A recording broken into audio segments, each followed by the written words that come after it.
उमा शैल गृहधारी सकल सिद्धि संपत्ति जपते उमा शैल गृहधारी सकल सिद्धि संपत्ति अधारी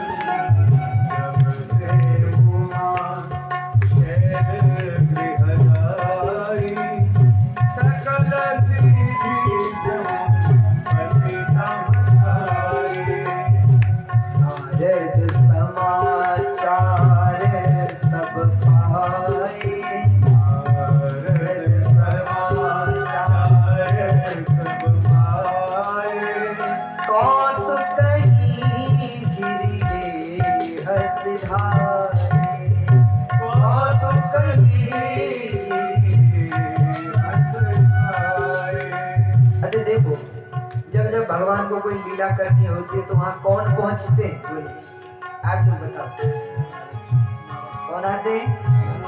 नारद जी।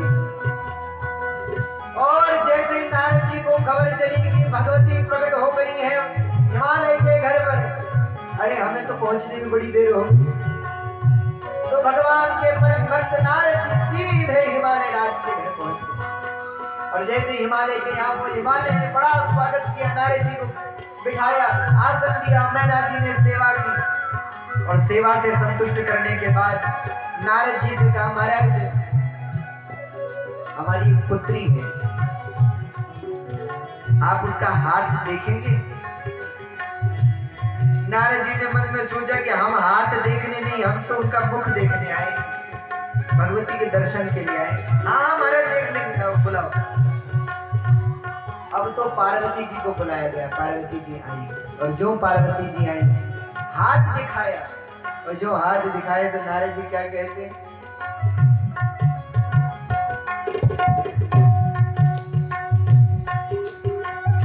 सुंदर सहज सुशील सयानी, सुंदर सहज सुशील सयानी, सुंदर सहज सुशील सयानी, सुंदर सहज सुशील सयानी, नाम उमा अंबिका भवानी, नाम उमा अंबिका भवानी। कैसी होगी?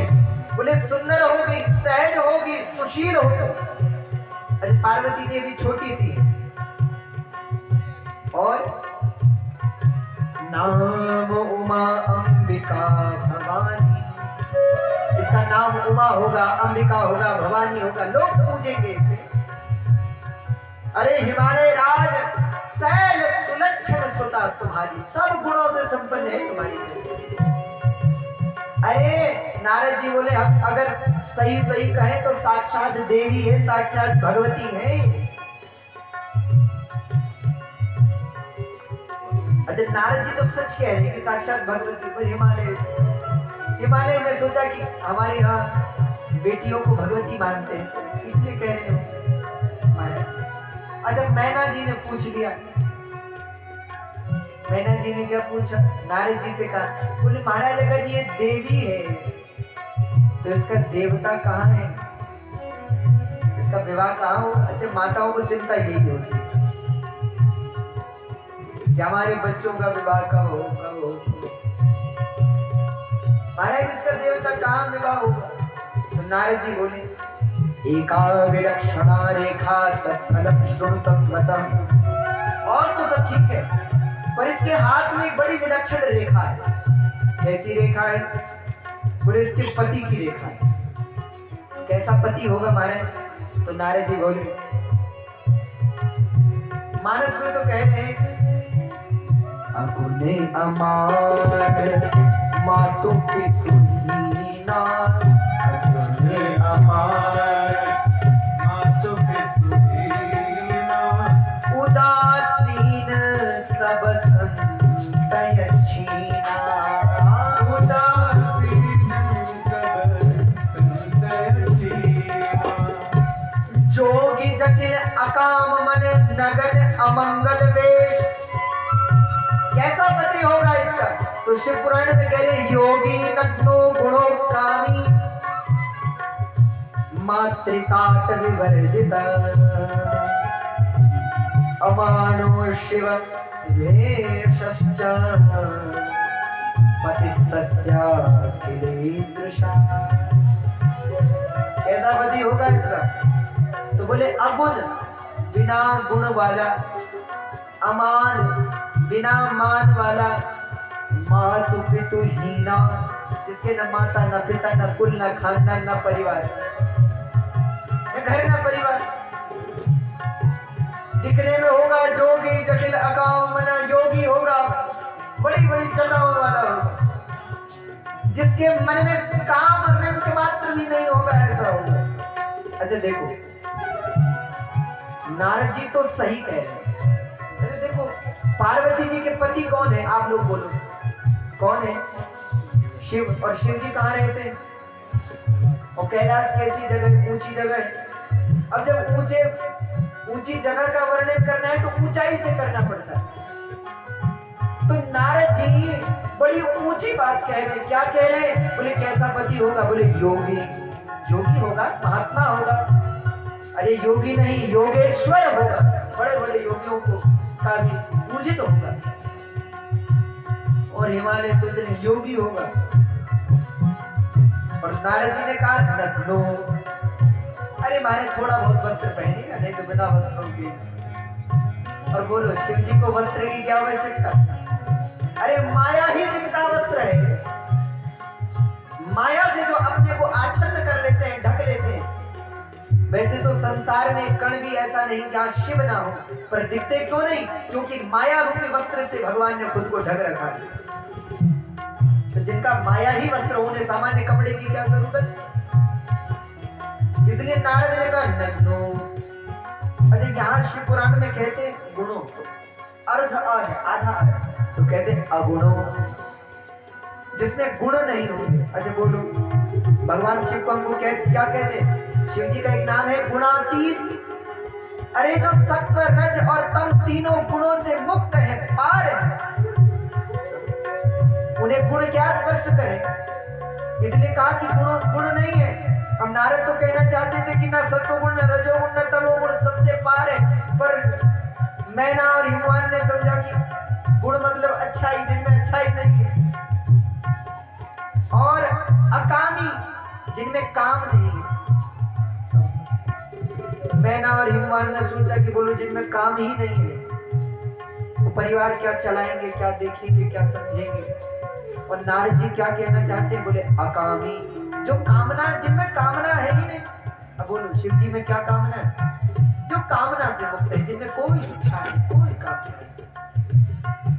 मातृतात विवर्जिता, जिनकी न माता है न पिता है।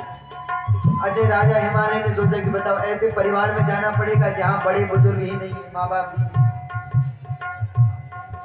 आजकल तो लोग खुश होते हैं, आजकल तो खुश होते हैं माता पिता ना हो तो सेवा करने की झंझट समाप्त हो।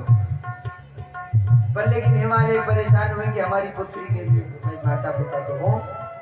पर लेकिन नारद जी कहना चाहते हैं जो स्वयं जगत के माता पिता हैं, उनके माता पिता कौन होंगे? तो मातृका।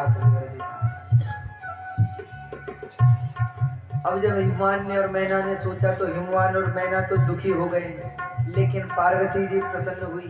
दुख दंपति ही उमा हर्षानी, क्योंकि पार्वती जी समझ गई ये गुण तो किसमें है? शिव जी में। अब तो हिमालय ने हाथ जोड़ लिए, पैर पकड़ लिए, महाराज नारद जी आपकी वाणी असत्य हो नहीं सकती, इसका मतलब ये होगा। अब आप ही कोई उपाय करो जिससे कुछ ये टले। तो नारद जी ने कहा भाई होनी को कोई नहीं डाल सकता, होनी तो होके रहेगी, तो महाराज कुछ उपाय। तो बोले ये सब गुण शिव जी में है नारद ने, लेकिन ये अवगुण होते हुए भी ये सब शिव जी के गुण हैं, तुम शिव जी से विवाह कर दो अपनी कन्या को। हिमालय ने कहा हमारी बात तो ठीक है। अब तो राजा हिमालय अगले दिन पार्वती जी को लेकर शिव जी के पास पहुंचे और शिव जी से कहा बोले प्रभु हम अपनी कन्या का विवाह आपसे करना चाहते हैं। शिव जी ने कहा मारे कहीं आप भूले भटके तो नहीं पहुंचे, यहाँ कहाँ गए? हम और विवाह नहीं नहीं महाराज, इनकार कर दिया। अब जब शिव जी ने इनकार कर दिया तो वापस आए। अब माता पिता फिर परेशान हो गए कि क्या होगा। तो पार्वती जी ने कहा बोले आप लोग चिंता न करो, मैं तपस्या करूंगी और तपस्या से भगवान शिव को संतुष्ट करूंगी। शिव जब संतुष्ट होंगे तो अवश्य मुझे पत्नी के रूप में स्वीकारेंगे।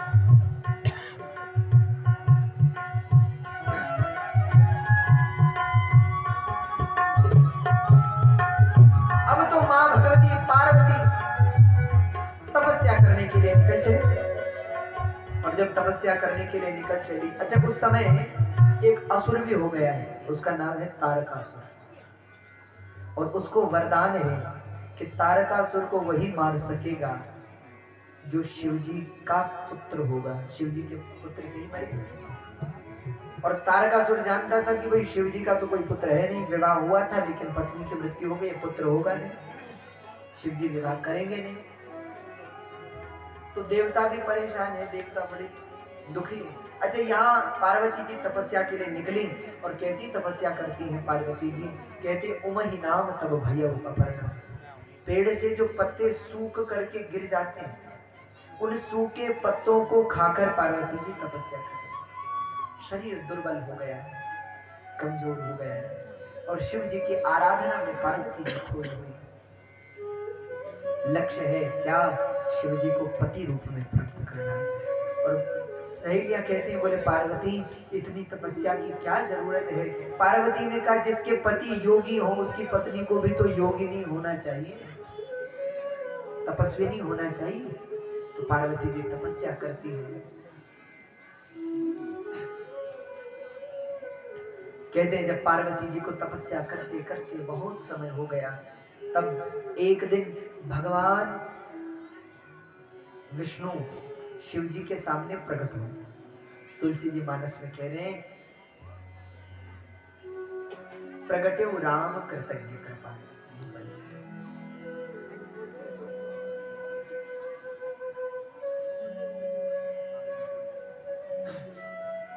भोपाली विष्णु शंकर जी के सामने प्रकट हो गए।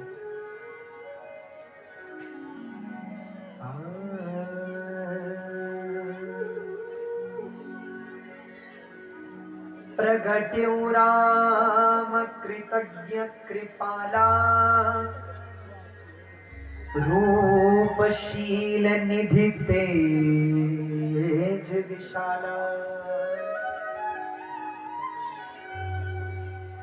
प्रगट्यो राम कृतज्ञ कृपाला रूपशील निधि तेज विशाला। बहु प्रकार शंकर ही सहारा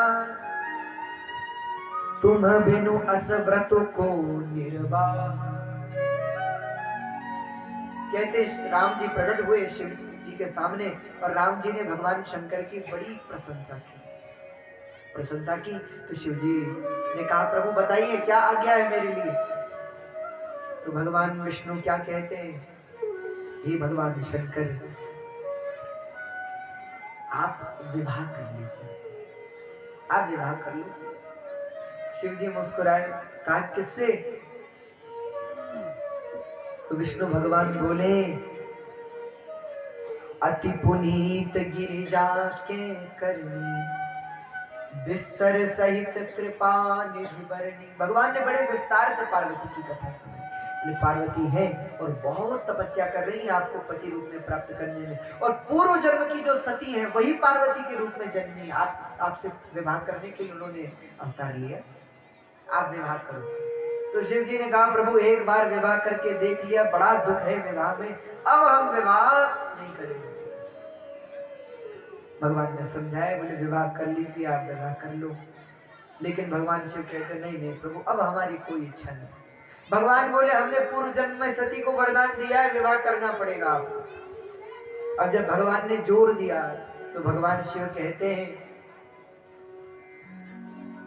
कहा शिव जदपि उचित अस नाही, कहा शिव जदपि उचित नाही, कहा शिव जदपि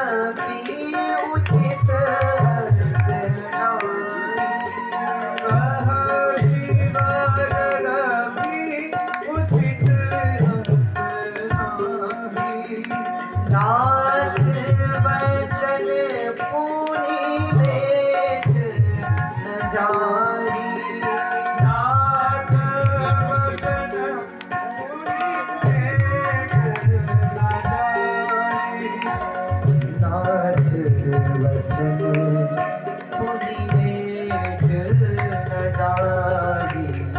नाथ वचन मुनि मेट न जाहि। शिव जी कह रहे हैं वैसे तो ये उचित नहीं है, ठीक नहीं है, पर आपके वचन को मैं झूठा नहीं होने दूंगा। इसलिए शिव जी बहुत प्रेम से शिव जी कहते हैं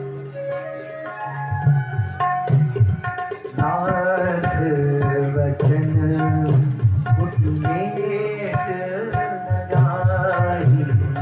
नाथ वचन मुनि मेट न जाहि। इसलिए सिर धरि आयसु करिया तुम्हारा। सिर धरि आयसु ओ सिर धरि आयसु करिया तुम्हारा। सिर धरि आयसु करिया परम धर्मो यह माथ हमारा। परम धर्मो यह नाथ हमारा। शिव जी कहते हैं बोले प्रभु वैसे तो ये ठीक नहीं है, पर आप कहते हैं तो सिर धरि आयसु करिए तुम्हारा। आपकी बात को सिर पे रखता हूँ, कर लूंगा विवाह। क्यों? क्योंकि मात पिता गुरु प्रभु के वाणी बिन ही विचार करिए सुन जाए। देखो 4 लोगों की बात को बिना सोचे समझे जीवन में उतार लो। किस किस की? माता पिता गुरु और भगवान। ये 4 जो कहे उसे मान लो। और शिव जी ने कहा हमारे लिए तो चारों ही आप है, माता भी पिता भी गुरु भी और मित्र भी और भगवान भी सब। इसलिए मैं आपकी बात को सिर पे धारण करता हूँ। अच्छा जैसे ही भगवान ने कहा कि सिर पे धारण करता हूँ, भगवान ने कहा रुको रुको। क्यों? भगवान ने कहा सिर पे धारण मत करना। क्यों? पूरे सिर पे गंगा है, कहीं सिर पे धारण किया और गंगा के साथ आज्ञा बह गई तो भगवान शिव ने कहा कहां धारण करूं? तो भगवान विष्णु कह रहे हैं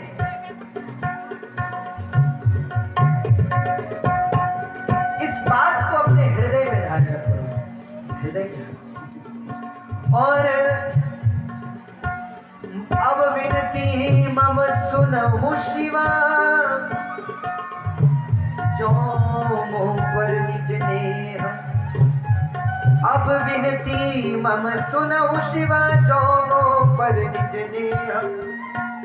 और जाई विवाह सैल जही यह मोहे मांगे हुए।